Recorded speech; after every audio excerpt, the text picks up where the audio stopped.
Now we're going further to the analytics. You select it here on the left side by clicking Analytics. You see the actual month as a default selection. And of course you can click here and select any other month that you want to have. And of course you can also even go back and even go to all the years. Then you basically get an overview over the past years. You always see the total time played. It's hours, minutes, seconds. And in that list below, you see all the games that have been played with, again, their amount of time.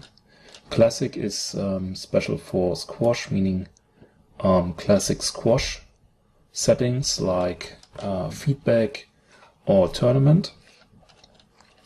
And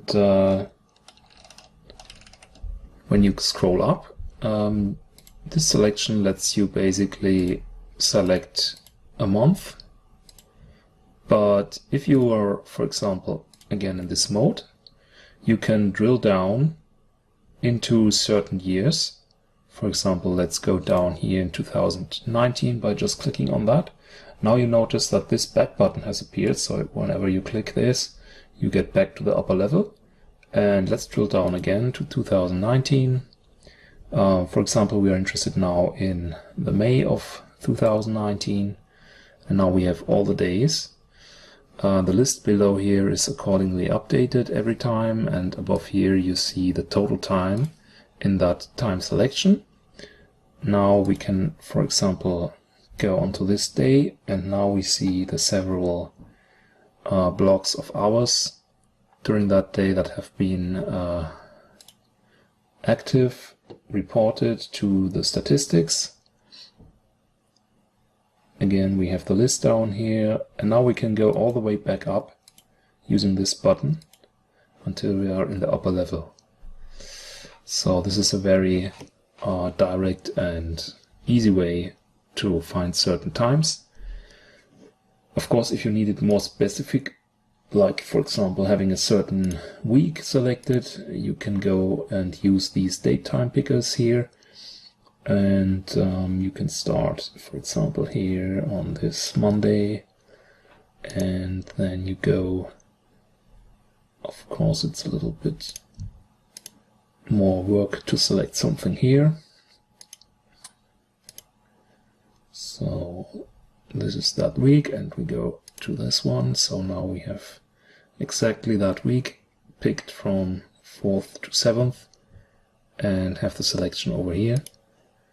Yeah, and now again you notice that you have select here, and you have to, if you want to use that again, select again a certain year and a certain month in order to see something. Now let's go and have a more advanced look at the data. There is another option that says detailed analytics, and you will notice that we have the same selection that we had before. So whenever we change a selection in either of those analytic tools, they will be synced, and you have the same selection on the other page also. Now, normally you have the all selection here, and this is actually a page that lets you have a more detailed look into a certain time period.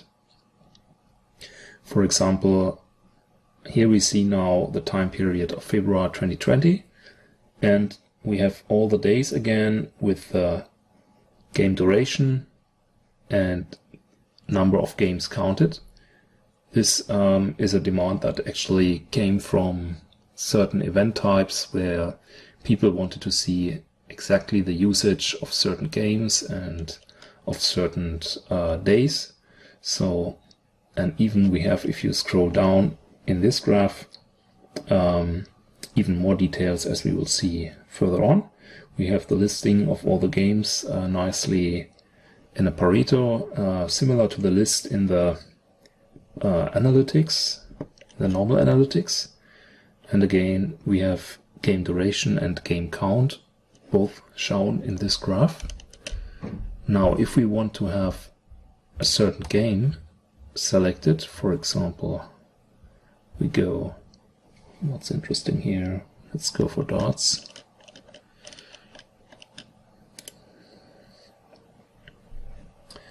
Now we have only darts selected this game, and we see again here all the days.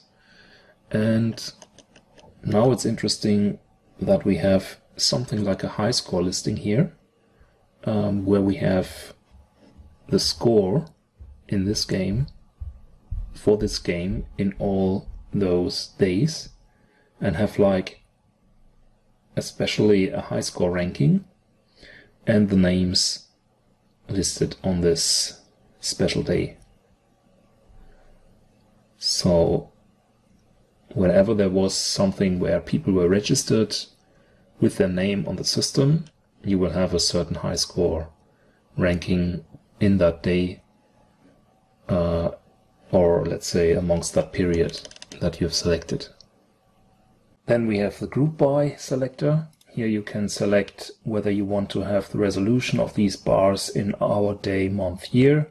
For example, if I go for a month now, I only have 1 month selected, so it will show only 1 bar actually. If I go for hour, I of course get many bars. This makes particular sense if you want to have the detailed view for a particular day. You would select your day here and then switch this to hour, and then you get the detailed overview over that day, what happened. So in this case, it's better to have it selected as day. The next selector here, aggregate on, is 2 option, playtime and game duration. Game duration is the usual default. That is meaning time is gathered while the game was actively selected, meaning even if there was no activity going on, the game was just selected and not being used, this will count to the time. If you go to playtime, you will only have the actual time counted that the game has been in use. For example, if you look here at the top time in the y-axis and we switch to game duration, you have peaks here with a lot of hours, and usually that is not the real time the game has been in use. For very accurate playtime observation, you would have this switch to playtime to have only the actual playtime counted and displayed in the graph. Further on, you can download each graph as a PNG by clicking here. It will download then the game or the PNG with a transparent background, so you can basically put this in a report also by showing a background that you want to. The same goes for this lower graph. Yeah, and that's basically all that you can do here on this view.